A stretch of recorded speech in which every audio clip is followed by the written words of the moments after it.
ये सदन का सौभाग्य है कि आप दूसरी बार इस आसन पर विराजमान हो रहे हैं। आपको और इस पूरे सदन को मेरी तरफ से मैं बहुत बहुत बधाई देता हूं।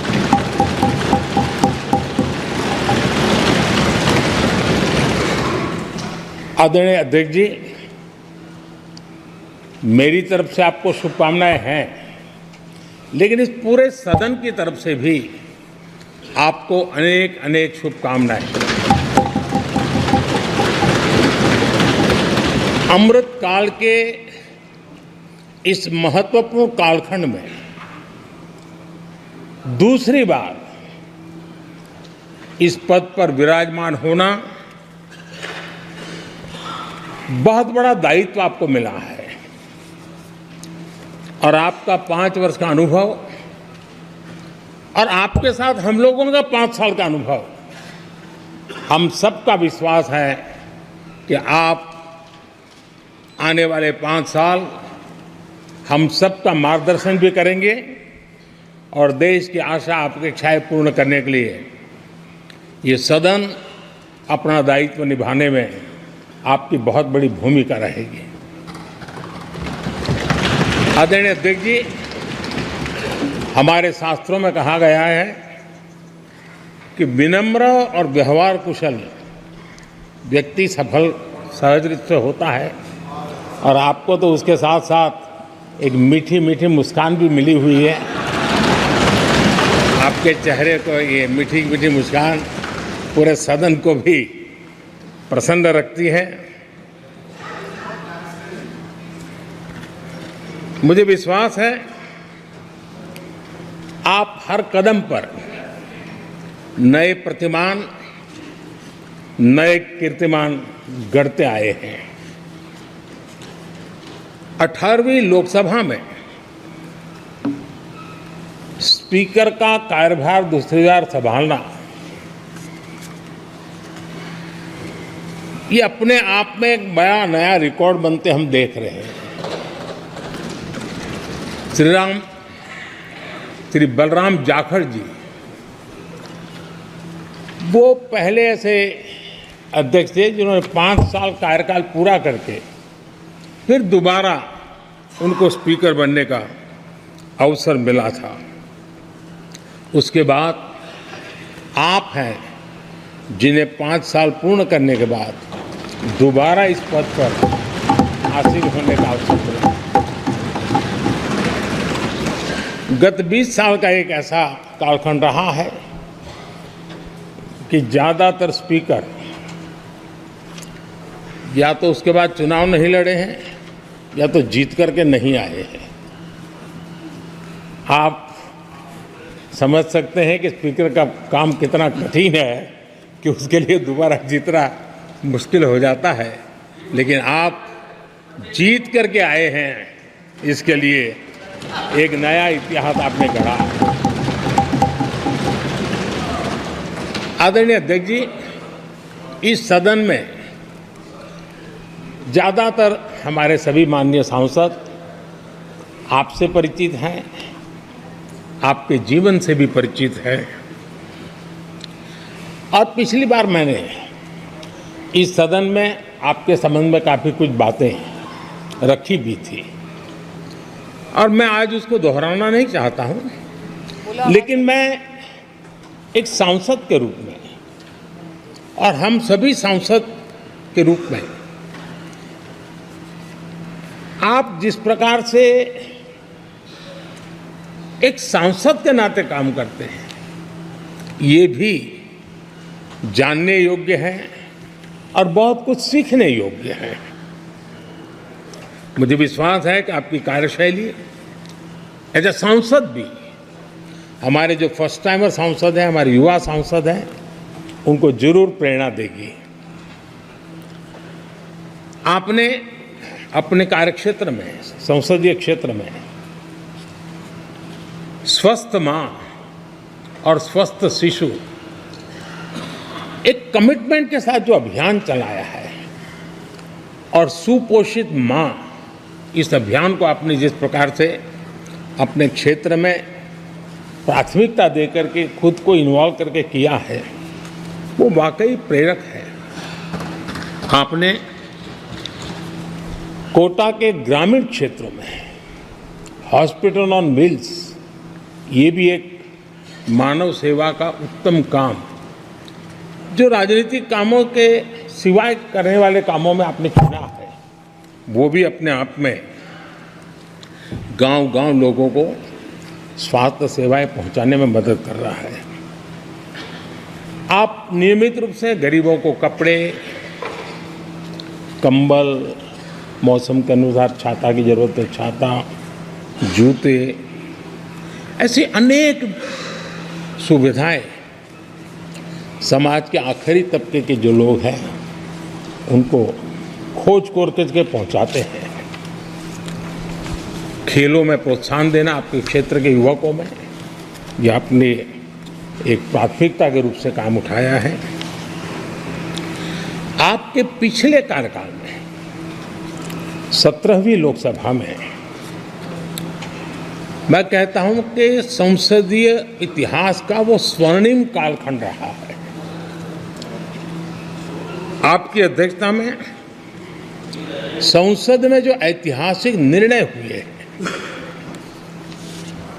आपकी अध्यक्षता में सदन के माध्यम से जो सुधार हुए हैं, ये अपने आप में एक सदन की भी और आपकी भी विरासत है। और भविष्य में 70वीं लोकसभा के संबंध में जब विश्लेषण होंगे, उसके विषय में लिखा जाएगा, तो भारत के भविष्य को नई दिशा देने में आपकी अध्यक्षता वाली 70वीं लोकसभा की बहुत बड़ी भूमिका रही है। आदरणीय अध्यक्ष जी, 17वीं लोकसभा में नारी शक्ति वंदन अधिनियम 2023, जम्मू कश्मीर पुनर्गठन विधेयक, भारतीय न्याय संहिता, भारतीय साक्ष्य बिल, भारतीय नागरिक सुरक्षा संहिता, सामाजिक सुरक्षा संहिता, digital personal data protection bill, मुस्लिम महिला विवाह अधिकार संरक्षण विधेयक, transgender persons protection of rights bill, consumer protection bill, direct tax विवाद से विश्वास विधेयक, सामाजिक, आर्थिक और राष्ट्रीय महत्व के ऐसे कितने ही महत्वपूर्ण ऐतिहासिक कानून 17वीं लोकसभा में आपकी अध्यक्षता के अंदर इस सदन ने पारित किए हैं और देश के लिए एक मजबूत नींव बनाई है। जो कार्य आजादी के 70 साल में नहीं हुए, आपकी अध्यक्षता में इस सदन ने इसको करके दिखाया। आदरणीय अध्यक्ष जी, लोकतंत्र की लंबी यात्रा में कई पड़ाव आते हैं। कुछ अवसर ऐसे होते हैं जब हमें कीर्तिमान स्थापित करने का सौभाग्य मिलता है। 17वीं लोकसभा में उपलब्धियां, मुझे पूरा विश्वास है देश आज भी और भविष्य में उसका गौरव करेगा। आज देश अपनी आकांक्षाओं की पूर्ति के लिए भारत को आधुनिक बनाने की दिशा में जब हर तरह से प्रयास हो रहे हैं, मैं मानता हूं कि ये नया संसद भवन भी अमृतकाल के भविष्य को लिखने का काम करेगा और वो भी आपकी अध्यक्षता।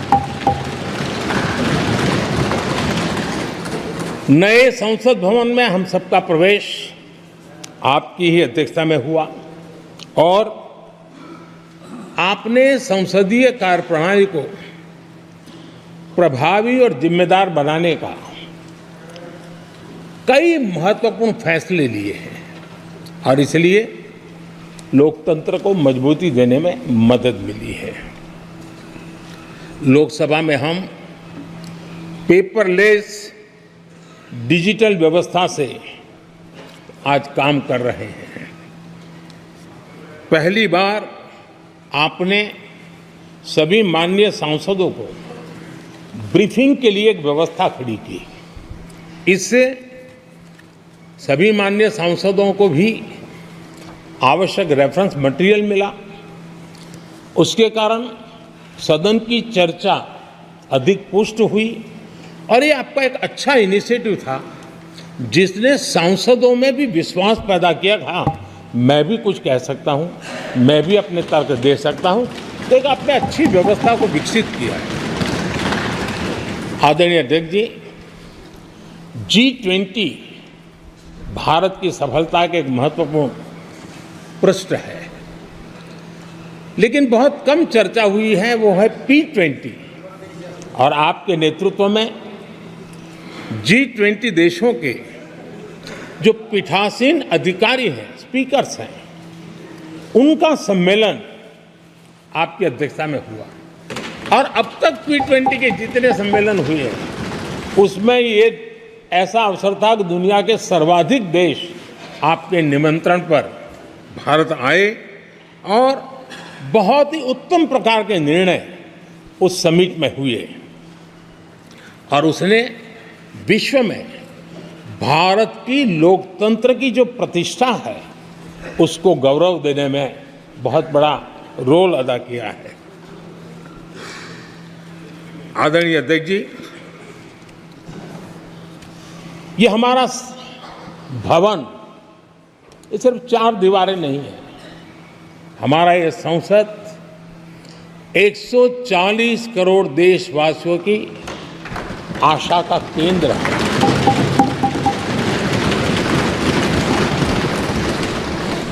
संसद की कार्यवाही,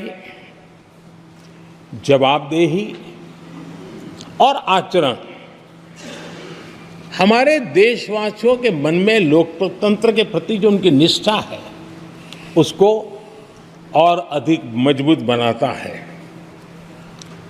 आपके मार्गदर्शन में 17वीं लोकसभा उसकी प्रोडक्टिविटी 25 साल के हाईएस्ट लेवल पर 97% रही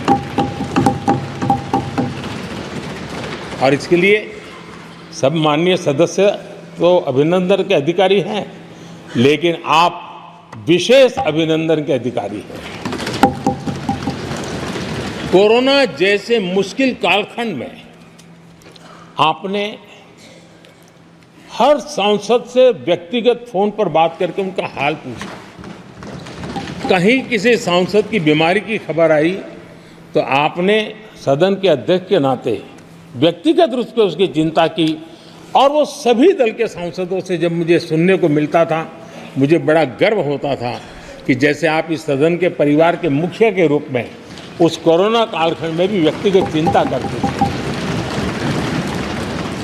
कोरोना काल में भी आपने सदन का काम रुकने नहीं दिया। सांसदों ने भी आपके हर सुझाव को सर आंखों पे चढ़ाया। किसी को ऊपर बैठने के लिए कहा तो वो वहाँ जाके बैठा, किसी को दूसरे जगह पे जाके बैठने के लिए कहा तो वो भी बैठा, लेकिन देश के काम को किसी ने रुकने नहीं दिया। लेकिन आपने ये जो फैसले किए उसका परिणाम है कि हम उस कठिन कालखंड में भी कार्य कर पाए। और एक खुशी की बात है कि कोरोना काल में सदन ने 170% प्रोडक्टिविटी, ये अपने आप में दुनिया के लिए एक बहुत बड़ी खबर है। आदरणीय अध्यक्ष जी, हम सब चाहते हैं कि सदन में आचरण, सदन के नियमों का पालन हम सब करें और आपने बड़े सटीक तरीके से, संतुलित तरीके और कभी कभी कठोरता के साथ भी फैसले लिए हैं। मैं जानता हूं कि ऐसे निर्णय आपको पीड़ा भी देते हैं, लेकिन सदन की गरिमा और व्यक्तिगत पीड़ा में आपने सदन की गरिमा को पसंद किया और सदन की परंपरा को बनाने का प्रयास किया। ये साहसपूर्ण काम के लिए भी आदरणीय अध्यक्ष जी, आप अभिनंदन के अधिकारी हैं। मुझे विश्वास है आदरणीय अध्यक्ष जी, आप तो सफल होने ही वाले हैं, लेकिन आपकी अध्यक्षता में यह 18वीं लोकसभा भी बहुत सफलतापूर्वक देश के नागरिकों के सपनों को पूर्ण करेगी। मैं फिर एक बार आपको इस महत्वपूर्ण दायित्व के लिए और देश को विकास की नई ऊंचाइयों पर ले जाने वाले इस सदन की अध्यक्षता के लिए हृदय से बहुत बहुत शुभकामनाएं देता हूं, बहुत बहुत बधाई देता हूं।